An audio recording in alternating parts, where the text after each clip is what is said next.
Bueno, Juan Carlos, un placer enorme esta vez. Nos recibas a Informe Operadores en tu casa, en Uruguay, en Concepción. Placer. El gusto es mío, Delia, porque además es viste lo que es venir de Buenos Aires hasta acá, ¿no? 300 kilómetros. Yo tengo que estar saliendo el jueves para allá, vuelvo el domingo, vuelvo el otro viernes y el Mucho otro viaje. fin de semana también. Estás reacostumbrado.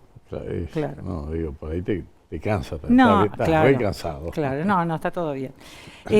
Bueno, Juan Carlos, yo lo que quiero primero preguntar, ¿cómo ves la economía?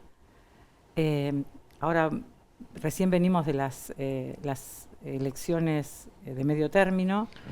¿Y cómo ves la proyección del 2026? Digamos, ya estamos terminando días del 2025. ¿Cómo lo ves? Mira, la vida es sobre todo la económica, es una continuidad. El tema es como veo también, o como vi, lo que pasó en este abril del 25, octubre del 25. Yo sostengo hace bastante tiempo que lo peor de mi vida en economía y en políticas económicas y en gobierno fueron los años 22 y 23. Es decir, el kirchnerismo en su máxima expresión. No lo decía así antes, ahora lo digo, la verdad, estoy cansado de que sigan defendiendo la corrupción. Cansado. Porque en estos pueblos que vos conociste, que entraste y viste lo que es estos pueblos, acá no hay una locura, una parafernalia. Acá el Consejo Deliberante tiene un secretario por bloque. Bueno, digo, se gasta en política un poquitito así. No es la política. No hay una denuncia de corrupción en la historia de la democracia en este pueblo. Nunca. Nunca. Y yo tengo que seguir soportando gente que robó y que en baila definitiva en un balcón. te perjudica también. Pero absolutamente. No, perjudicó a la Argentina, claro. Perjudicó a la vida económica y ahí viene el año 25, perdón, con esto que ya en los últimos estertores del kirchnerismo se dedicaron a horadar todo lo que podían el gobierno, al margen de quién está en el gobierno. El tema es que estamos adentro, los seres humanos, lo que estamos trabajando todos los días, lo que tenemos que viajar a Buenos Aires permanentemente porque ahí es donde se resuelven los problemas macro, digamos, y la sufrimos. Y era una incertidumbre tan grande que vos viste lo que pasó con el dólar, con los precios, con lo que fuera, cuando el año 24 había sido la antítesis. ¿Cómo es posible que estés peor cuando estabas mejor? Claro. Es una cosa ilógica. Y estos empresarios que no solamente de la obra pública, que eso están en los cuadernos, están escrachados, es increíble. Los tipos vienen y dicen, yo hice tal cosa. Y dicen, no, lo presionaron. Gente grande, son millonarios, tienen fortunas por todos lados y fueron presionados. Bueno, esto es una cosa increíble. Un chico como este abogado, que el papá era abogado también, que fue senador por la capital federal, bueno, no me acuerdo el nombre, diciendo cosas como esa, digo, pero ¿no tiene vergüenza de decir una mentira tan grande? Esa construcción política tiene que destruirse naturalmente, no porque alguien la destruya. Pero quería decir esto respecto a los empresarios. Hay sectores de la economía, a ver, hay un supermercado en Argentina que uno vio que bajó de 10 a 1 los precios y que todos los fines de semana sigue habiendo descuentos especiales. Digo, ¿cuántos remarcaron? Claro, tenés razón. Es una cosa increíble cómo fueron empezando a bajar y siguen bajando. ¿Y qué actitud tomó el pueblo argentino? Empezó porque hablaban de recesión. Miren lo que produjo esta política, recesión. No. Produjo conciencia popular de decir, vos me cobrabas tanto, no te compro. Claro. Y te espero más adelante para comprarte. Y tuvo que bajar tanto que después sí empezó a reactivarse la venta al consumidor, digamos. Y los otros días me decía un empresario, yo nunca gané tanto como con el kirchnerismo. Lo digo, debemos hablar de estas cosas porque es lo que se dice en la calle. Y yo no tengo ganas de permitir eso. ¿Y a qué se debe? ¿A qué crees vos que se debe que la gente todavía sigue votando un porcentaje importante a esa gente que supuestamente, yo creo que nos hizo mucho daño? Votó ahora, la última vez, porque la verdad que tuvo todo un fomento como para que eso se produjera. Pero Milei les ganó y el Colo Santilli le ganó a la provincia de Buenos Aires después de haber perdido por 20 puntos, por 17. Sí, es verdad. ¿Qué pasó? Ahí eso es plena conciencia, con una boleta distinta. Ahí Sí, no hubo boleta sábana, no hubo bolsita. El cambio de boleta es fundamental. Claro, fundamental. bueno, todo eso está pasando porque hay un cambio de conciencia. Y entonces, yo lo que creo es que ahora el 26 ya va a encontrar un año parecido al 24, donde va a haber presupuesto. Imagínate, no teníamos presupuesto. No. Teóricamente puede llegar a haber presupuesto. Puede llegar. Ya están diciendo que hay que ver si puede pagar los bonos en enero.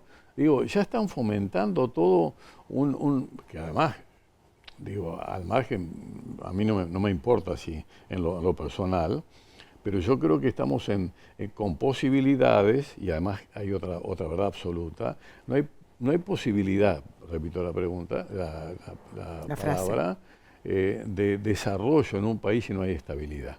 Claro, en ningún país del mundo. Sea quien gobierne. Incluso en el gobierno de Carlos Kirchner, de Néstor Carlos Kirchner, que hubo cierta estabilidad posteriormente a la crisis del 2001, hubo un crecimiento sostenido, con un superávit fiscal doble. Pero viste que se sigan diciendo que el dólar que no está bien el valor del dólar, están también muy preocupados por la reforma laboral y la reforma impositiva, sin haber visto todavía qué va a pasar, ya están en contra. Eso, yo no creo que, esa es mi opinión, no creo que haya más fuentes de trabajo si no hay una reforma laboral. Sí, yo digo reforma laboral, o podría ser algunos sectores de crecimiento que fomenten y derramen. Hay una serie de variantes en la economía. Además, la economía es una ciencia social, no es una ciencia exacta. Sí, siempre decís eso.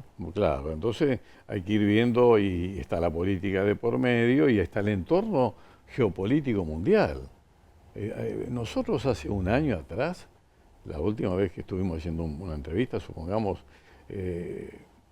o quizás fue después de la entrevista, pero en septiembre del año pasado se decía que Trump era un peligro para la economía del mundo y que era un belicista. A mí me avisaron, nos dijeron acá en una charla, gente de geopolítica mundial, Trump es un pacifista y no es belicista, y viene con otra tónica para el gobierno. Bueno, hoy no tenemos misiles de Rusia a Estados Unidos, como se decía, y de Estados Unidos a Rusia. No hay guerra de la manera que había, hay una propuesta de paz. Podrá ser con afectaciones a Ucrania o no.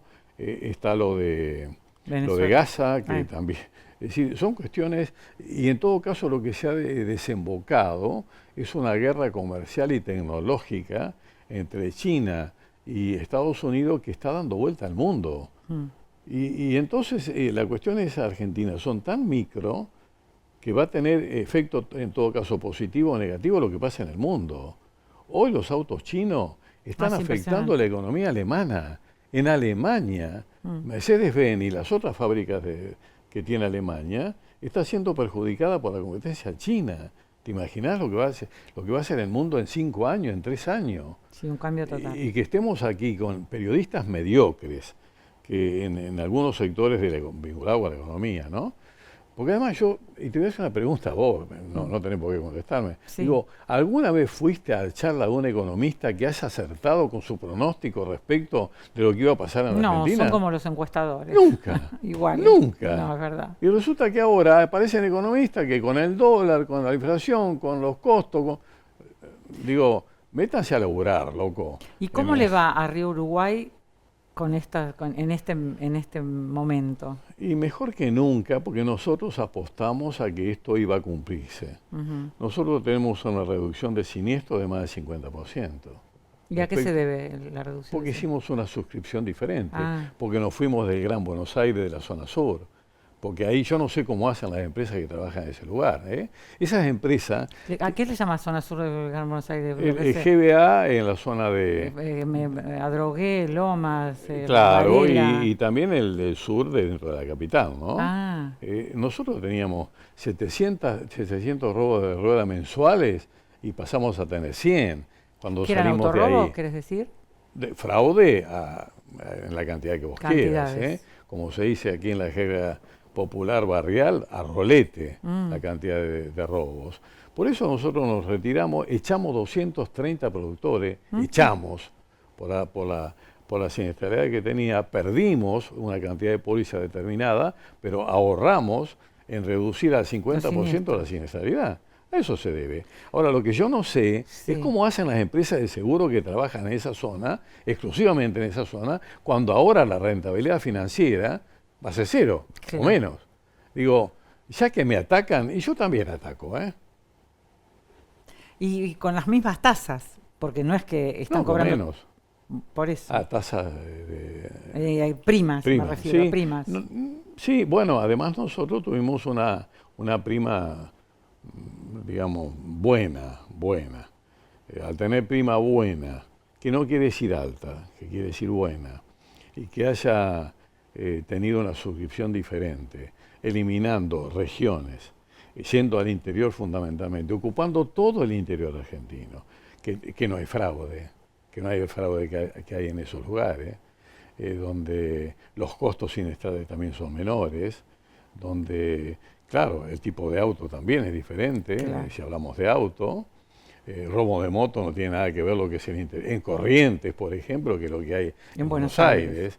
Entonces, si vos tenés la frecuencia siniestral de determinados lugares concentrados contra el resto del país, es abismal la diferencia. Bueno, nosotros elegimos los lugares con menor frecuencia siniestral. ¿Y cómo compensás? ¿Estás haciendo hincapié en otro sitio del país o en otro tipo de coberturas? En las dos cosas. En las dos cosas. Estamos sacando el producto Rus Pet Care, que es único en la Argentina, como lo estamos planteando, por decirte una cosa, o estamos haciendo suscripciones diferentes en el caso de auto, tanto por la tarifa, por el modelo, como por la franquicia que se puede llegar a cobrar, según estudiando cómo corresponde. La tasa de riesgo, actuarialmente definida, no es la misma la que hace o la que corresponde a Buenos Aires que la que corresponde a La Pampa. Entonces, uno hace un equilibrio estudiando. Haces un estudio comparativo con cada provincia. Tenemos tableros de todo tipo. Tenemos tableros que cuando hay gente que viene de afuera a estudiarlos o a verlos, dice, ¿cómo lograron tantos datos? Y sin datos no podés manejar el seguro. Claro. Pero para eso necesitas tecnología. El tema es que la tecnología a nosotros hoy nos está llevando a un nivel de máxima potencia. En consecuencia, el tema no está solamente en esta diferencia de costo, sino en la potencialidad tecnológica que tenés. Porque si tenés un costo menor, que está producido porque el software lo haces vos y no lo compras. Claro, es propio el software. Es propio, que no tenés costo para decirle al que te vende el software, che, abrime la lata del enlatado. Te voy a modificar tal cosa. Claro, entonces te cobra por adelantado, esto me lo decía el CEO de una empresa, ¿no? Te cobra por adelantado, te cobran en dólares y te demora todo el proceso de cambio. Nosotros lo hacemos en un día. Ustedes invirtieron mucho en tecnología. No es que invertimos mucho, o quizás sí. Lo que pasa es que empezamos en el año... Antes. Claro. Nosotros empezamos en el año 76, 77, con el core propio, con el software propio, creado por personal de Río Uruguay, y de ahí en adelante nunca salimos de eso y no entramos al mercado a comprar tecnología, sino que la incorporamos nosotros. ¿Y ahora con la inteligencia artificial ya están? Yo te agrego otra cosa. Y creamos una empresa tecnológica.